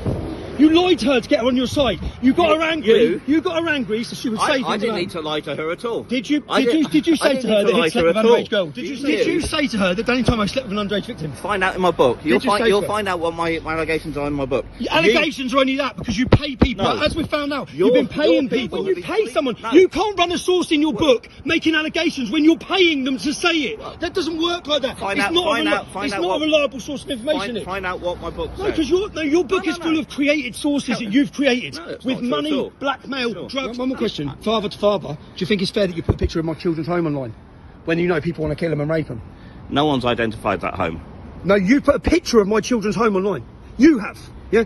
And you have. And you doorstepped my partner. No, I didn't doorstep your partner. Your people did. No, not my people. Really? A woman who was scared in her home doorstepped your partner because you put a picture of her home online and then turned up there looking for me, which you're aware of because she contacted you multiple times. You didn't take her house down. Why did you take it down once your wife told you to take it down? Why did you then delete the picture of her house? Because you know it was wrong, Nick. You play dirty tricks and you try and put targets on people's houses. Tricks. Sharon Clough. Explain what happened with Sharon Clough. What you say? You create sources. I've got evidence of 7 sources you've created. You pay them. When that story comes out, you blackmail them. When that story comes out, you pay them. You blackmail them. I know you've got the media waiting to run your stories. Yeah, I know you have. I know you have. Because that's what your job is. Your job is to create the source, create a lie, and then the media wait there and pump it. Yeah. That's what you do. And I'm exposing you for it in a documentary. No one's going to trust you. No one's going to trust your sources. You can't talk like you're a hero for women. You scared a woman in her house so much she had to come crying to your missus. You scared her in her home with her little 12-year-old daughter. They're still scared now because of your actions. Okay? You intimidated Ashley and her little boy. He's not allowed to play outside. You put a picture of my kids up in my kids' home. I know how it feels because my kids are scared because of your actions. So don't talk to me about women because you scared women. Sharon Clough got beaten up. She's an old age pensioner. She got attacked because of you. Shit. Fine. Okay, you're chatting shit. Fine. You're creating a source. You're paying someone. Fine. You're paying, and I've got evidence of it. Fine. Every step of the way. And I've got lots of evidence as well. No, you haven't. You've got sources that you've paid. Why have you turned up today? Why have you turned up today? Nick, I've been working on this for months. I know you have. Yeah, I've been working on it for months. Yeah. Months. Yeah. I'm exposing how you create your sources. Right. No journalist will ever trust you again. Really? But then they don't. They know what you're doing. You're all Really? working hand in hand. As you just said, you've got the media waiting to run your stories. No, you told me that. You write the stories for them. Oh, really? Yeah. Yeah. You're part of the deep state, Nick. Yeah. You paid Tom Foley. What, yeah? Are you going to deny paying him? You paid Andrew Edge. You create your sources of information. Better than dealing drugs, though, isn't it? Now, I've cut 30 minutes down, but I want you to be able to listen to his answer to each of the allegations. So listen to this. I know you've got the media waiting to run your stories. Yeah, I know you have. I know you have. Because that's what your job is. Your job is to create the source, create a lie, and then the media wait there and pump it. Yeah. That's what you contacted Jasmine Bishop, you told her that he slept with an underage victim. That's what you told her. You lied to her to get her on your side. You got her angry. You got her angry so she would say things. I didn't need to lie to her at all. Did you say to her that he slept with an underage girl? Did you say to her? Will you deny that you've been paying Danny Tomo's ex's sister to say things about him? Are you going to deny that? I'm not talking about anyone I might have Because you're not going to deny it. So are you, will you deny you? Will you denying? What about Andrew Edge? You're going to deny you've met Andrew Edge? No, I'm not going to deny I met Andrew Edge. So you have met Andrew Edge? Are you going to deny you was me? It's pretty obvious we've met Andrew Edge. Are you going to? You paid Tom Foley. What, yeah? Are you going to deny paying him? You paid Andrew Edge. You create your sources of information. Better than dealing drugs, though, isn't it? This is no longer about accusations from Tommy Robinson. It's no longer about the covert recordings, whether it be of Tom Foley, Andrew Edge, or whoever else you've heard from. We now have it from the horse's mouth. I want you to listen one more time and get the confirmation, because he admits it all. He confirms it. Listen one more time. You paid Tom Foley. What, yeah? Are you going to deny paying him? You paid Andrew Edge. You create your sources of information. Better than dealing drugs, though, isn't it? A drug dealer? Really? Come on. Even you people that don't like me. I've been accused of lots of things before, but Nick, a drug dealer? A racist hasn't worked, extremist hasn't worked, Islamophobe hasn't worked. I know, I'm that desperate, I'm getting questioned, I'm getting exposed. You're a drug dealer! He does not care. He's that comfortable with what he's been doing. Yeah, so? Yeah, I did. It's not as bad as drug dealing. What? He's admitted and accepted the criminality he's been involved in. Now, what we're looking at is women scared in their homes, to the politicians, to people watching this, trade unionists, politicians, journalists, the actual journalists who care about journalism. I'm presenting this to you. I haven't presented anything that's not backed up with evidence. Now, I know I'm not perfect. I know I have a past and I have a history. I'm also aware that I'm not the moral example for everyone to follow. I've had my flaws. But this documentary has been put together to expose to you, if you care about democracy, if you care about free speech, criminal organisations like this must be stopped. Journalists sit waiting hand in hand with these guys. These guys create their sources. You are lying to the British public. The next time you watch a documentary, whether it be Panorama, Dispatches, the next time you read a newspaper and it involves these guys, you know you can question everything because you know you're being fooled and you're being lied to. We've had a mole on the inside of Hope Not Hate for over 12 months. Someone that's worked with them for nearly a decade, feeding us back information about their wrongdoings, about how they conduct their so-called investigation.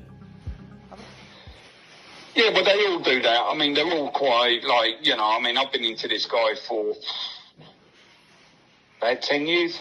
Yeah. 10 years, Tommy, and you know, sometimes, like, you know, I mean, I'm in regular contact. He's what he's really, like I say, what he wants to do is, you know, I mean, he wants to just cripple you, like, financially, forever, so you can't do anything. Just to prove to you all the legitimacy of our mole, Nick Lowles released his first ever image of the front cover of his new book called Tommy, coming soon on the 10th of the 7th, 2022. More than a week before that, here's an image of the front cover of his book on my phone on the 30th of the 6th, 2022, which I received from his mole, Rob. but it didn't. And then I've just spoken to him today, not today, yesterday, and that's when he sent me that picture, and he said to me, don't put it out. And then he said he's going to drop it over the weekend, and then he turned around and he just, with a book, basically there's a deadline and he's got to get it in now. So it hasn't even gone to print. But what's the story of the book? What is his story? Oh, the book. Well, it goes through. It's just about you, how you started. So it goes all the way back to the EDL days. Yep. Who was involved, and then what's been going on since then. But he can write what he wants. I mean, all he's got to do is back it up with people at making allegations. Yeah, so he'll meet people. Someone will say, he'll get someone or pay someone to say anything, and then he'll run a story. But that's what he's been doing. What's he been doing? He's been getting people that maybe that were in the old EDL, or people that are around today, or people that he's met or known, or people that he's contacted. Our suspicions about Hope Not Hate creating sources was confirmed very early on. Yeah. So you know that all this information that's coming, it's coming from people that have never been close to you. And people that hate me. And people that hate you, they've never been in the inner circle. What a rat. So the reason why he's done this, and I know why, he's done it for legal reasons, because he can't put anything in his book.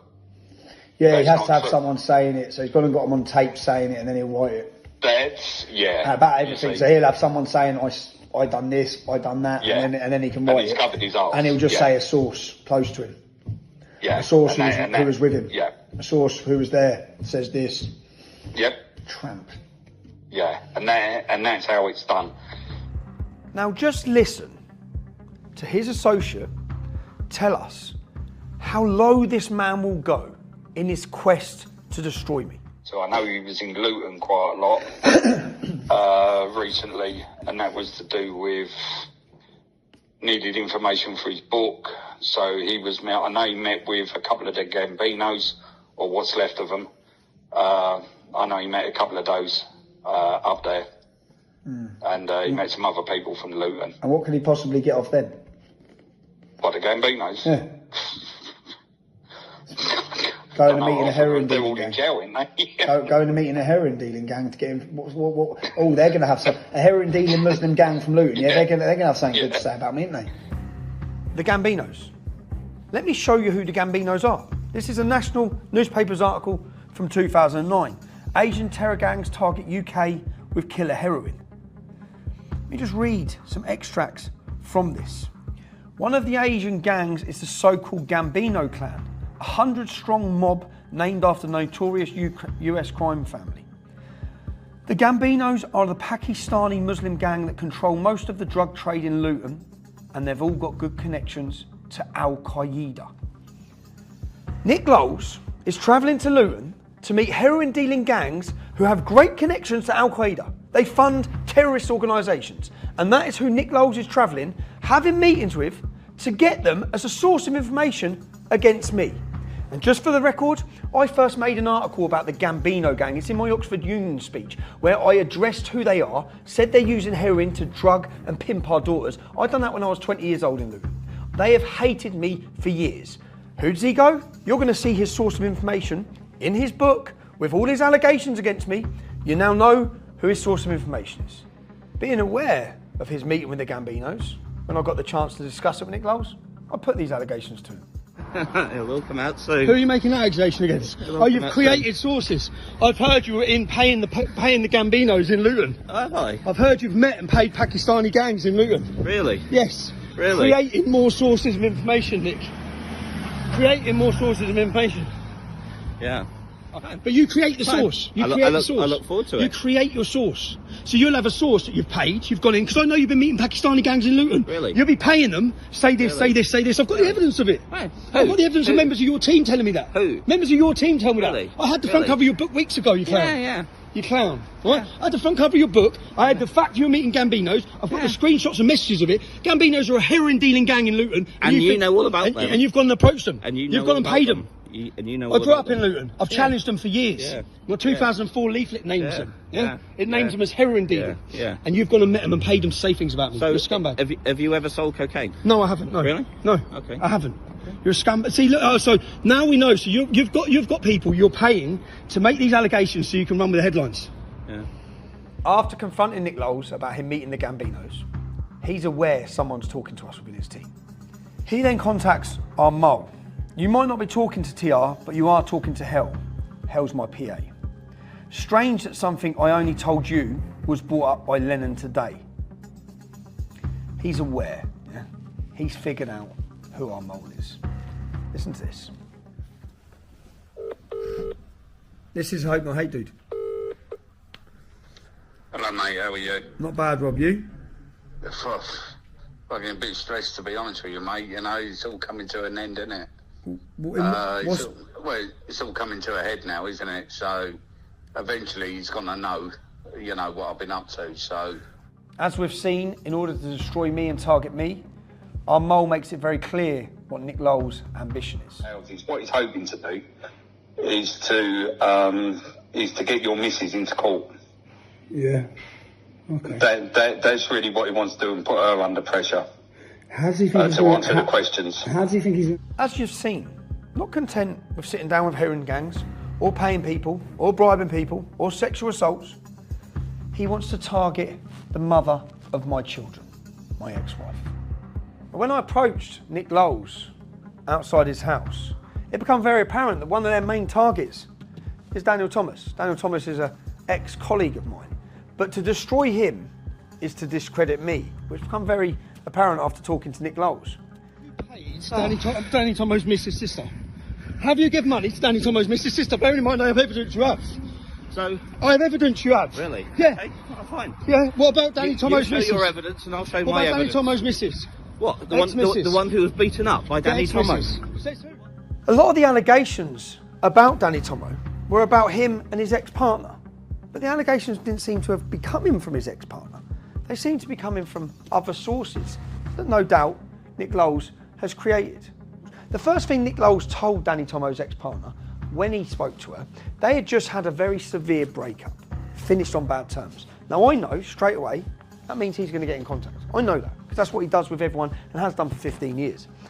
But the first thing he tells her is that Danny Tomo has been sleeping with an underage victim of sexual exploitation. A total fabricated lie. The intention to anger his ex-partner, to get her on side, then out comes the money. We find out that he's been paying her sister, who doesn't have a very good relationship with Danny Tomo either. He's been paying her. Carry on, talk. Okay. So you're willing to accept, yeah? So you're telling me you got paid by this journalist to talk shit for 20 minutes? How much did he pay you, Kane? How much did he pay you, Kane? How much did he pay you? I don't have to confirm nothing to you. I know how much he paid you. Jazz told me 300 quid and she got half. Yeah? Is that right? Is that all? All right, that's what Jazz got, yeah. When Jasmine was made aware of the allegations being made by Nick, or one of his new created sources, she attempted to call Nick over 25 times, but he refused to answer, probably hiding under his bed, awaiting the release of this documentary. Here was her voice recording, which she left for him.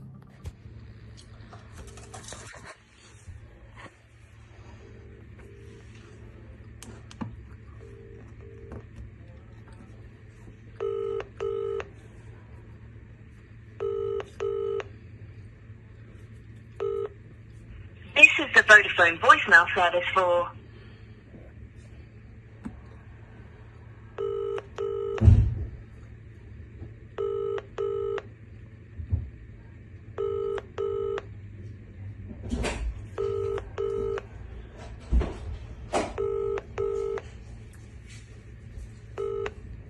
This is the Vodafone... Nick, I've tried to call you now multiple times and you are not answering my phone call. I know why, because you don't hear what I've got to say.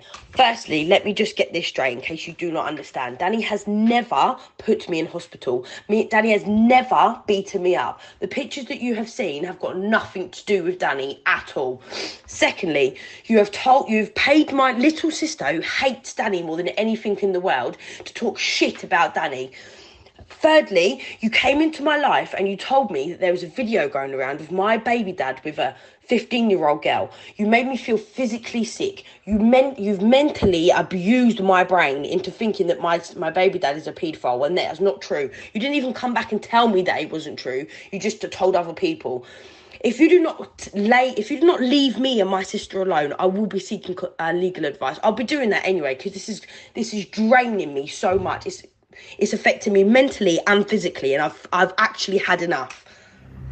Every person you've seen that Hope Not Hate contact and use then as a negative source, not just against myself, but against anyone with activism. There's another gentleman here I'm going to introduce you to. Speaker's Corner Steve. He's an activist at Speaker's Corner. Listen to the words he has to say about me. This man. And I have no shame in saying I agree with every word Tommy Robinson has ever said. And I have no shame. I have no shame on that. Tommy Robinson has bigger balls than all of you put together. That's right. Absolutely. Now, over the last 3 to 4 months, there's been a lot of negative comments coming out of Steve, which has surprised me totally. I believed it was because he aligned himself with Reform, a political party, and was trying to distance himself from us. But then I saw this video with these allegations. It's my voice. We're allowed to talk about Tommy grifting. No one grifts around here. We have no grifters, no drug dealers, no scammers. A totally new allegation. I'm a drug dealer, apparently, yeah? You've heard it from Nick Lowles, and now I've heard it from Speaker's Corner Steve. So it's a new allegation.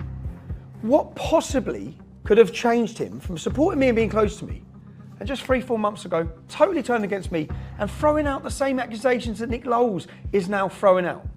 That's where our source and our mole has been so valuable. I mean, as I understand it, I mean, listen, I'm just going to give you something else, yeah? Go on. Get Steve off of your groups.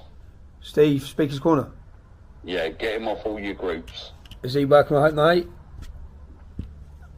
He's met him. He's met him. How long ago did he meet? To him. How long ago did he meet him? I'd say he's been probably messaging the last 3-4 months. Which is when he turned against us. Yeah, so, but get him. He's still in a few of your groups. Don't put it out, though. Do it discreetly, Tommy. Okay. You know, but there's still, they message each other and that, and I know that I talk to Steve, and I know, like, you know, I mean, when I get a message from Lowles like that one, I know he's just got off the phone to Lowles, or, you know, so. Steve, so Speaker's Corner Steve's working with Nick Lowles and has been for 3-4 months. That makes sense. All makes sense, mate. All makes sense. I decided to ring Steve and see what he's got to say for himself.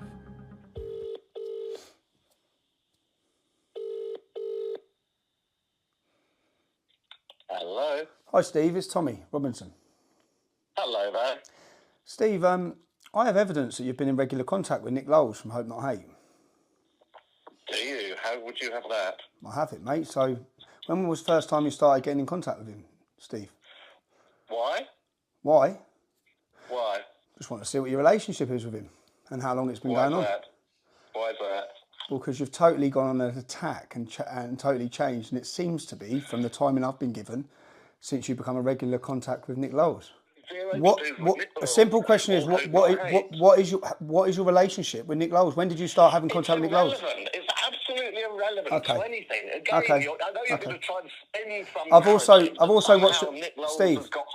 I've also watched a video of you making allegations that I'm a drug dealer.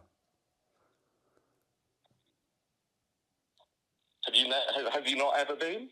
No. So where have you? Why would you be throwing that out? That I'm a drug dealer. Multiple sources. It's a common statement. Multiple sources. You must be aware of that. So no, only you and Nick Lowles. So that's what I'm wondering. Where's the source? What's your multiple sources that I'm a drug dealer? Multiple people have told me. Okay. It's the common rumour out on the street. Coming from? Multiple people. Such as? Multiple sources. I'm gobsmacked that you're not aware of it yourself. Such as? So what you're saying is, I've watched you make the accusation. You've said I'm a drug dealer. You've said I'm a drug dealer. Have you never been? Have you never done that? Have you never, in your entire existence, sold an item of drugs? No, I haven't. No. So as I'll ask you again, you're making a serious accusation against me. You've put it out online. Yeah. You've said I'm a drug dealer. I'm asking you. I said lots of other things about you. Are you going to question me on those other things too? I will, yeah. But we'll start on the drug dealer one because it's the same accusation that's coming from Nick Lowles, and I find out you're in regular contact with Nick Lowles, just on the phone to him. You found out I've been in regular contact with Nick Lowles. I mean, what, you're demanding me for sources of evidence. What's your source of evidence for that? Someone within Hope Not Hate, Nick. Someone within Hope Not Hate, buddy. Don't worry, I've got it. Anyway, I've got a meeting at 12 o'clock. I can't carry on. Maybe call me back later if you want to continue this conversation. So you don't have a source. I'm a drug dealer. You're just putting it out there. You're just putting it out there. The same thing that Nick Lowles is putting out there, and you're meeting with him. Obviously, I've included the recordings, the covert recordings of me talking with my source over many months, yeah? Within Hope Not Hate, my mole. But the reason I've done that is because he's been outed. They know he's been in cooperation with me. Yeah? This is the last message Nick Lowles sent to him just yesterday, once Nick Lowles knows he's been outed. And he began crying. Don't you fucking dare tell me to step back and not make it personal. It is fucking personal. And I'm going after Tommy and everyone who stands with him. And then he says he's lost the plot. He sounds like an emotional wreck. So Nick's been outed. He knows what's coming. And these are more threats, because what does this mean? This means he's going to work with the British state, he's going to work with the establishment, probably work with the police. They're going to attempt to destroy us even further than they already have, with their lies, manipulation, their criminal behaviour. Now let's just look again and ask ourselves a question. There's a list of people who have been close to myself, close to other activists at different times, very close, and then full 360 turned, gone on the attack. What have Caelan Robertson, Jim Dawson, Jada Franson, Andrew Edge, Tom Foley, Steve from Speaker's Corner. What has every one of these people got in common? Hope, not hate. But more worryingly, who else are they targeting? Who else is working with them? You'll see, because you'll see the people coming out against us or slandering us. Now, a particularly nasty speciality of Hope Not Hate is the targeting of women, and vulnerable women at that. Listen to another last recording from our mole within Hope Not Hate. That's why most people, people fall out of me, and then then he recruits them and they tell him what he wants to hear.